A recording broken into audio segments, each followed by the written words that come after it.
آسمان کی قسم جس میں برج ہے، اور اس دن کی جس کا وعدہ ہے، اور حاضر ہونے والے کی اور جو اس کے پاس حاضر کیا جائے اس کی، کہ خندقوں کے کھودنے والے ہلاک کر دیے گئے، یعنی آگ کی خندقیں جس میں ایندھن جھونک رکھا تھا، جبکہ وہ ان کے کناروں پر بیٹھے ہوئے تھے، اور جو سختیاں اہل ایمان پر کر رہے تھے ان کو سامنے دیکھ رہے تھے۔ ان کو مومنوں کی یہی بات بری لگتی تھی کہ وہ خدا پر ایمان لائے ہوئے تھے جو غالب اور قابل ستائش ہے، جس کی آسمانوں اور زمین میں بادشاہت ہے، اور خدا ہر چیز سے واقف ہے۔ جن لوگوں نے مومن مردوں اور مومن عورتوں کو تکلیفیں دیں اور توبہ نہ کی، ان کو دوزخ کا اور عذاب بھی ہوگا اور جلنے کا عذاب بھی ہوگا۔ اور جو لوگ ایمان لائے اور نیک کام کرتے رہے، ان کے لیے باغات ہیں جن کے نیچے نہریں بہہ رہی ہیں، یہی بڑی کامیابی ہے۔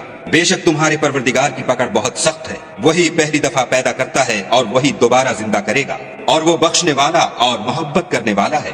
عرش کا مالک بڑی شان والا، جو چاہتا ہے کر دیتا ہے۔ بھلا تم کو لشکروں کا حال معلوم ہوا ہے، یعنی فرعون اور سمود کا، لیکن کافر جان بوجھ کر تکذیب میں گرفتار ہیں، اور خدا بھی ان کو گردا گرد سے گھیرے ہوئے ہے۔ یہ کتاب ہزل و بطلان نہیں، بلکہ یہ قرآن عظیم الشان ہے، لوح محفوظ میں لکھا ہوا۔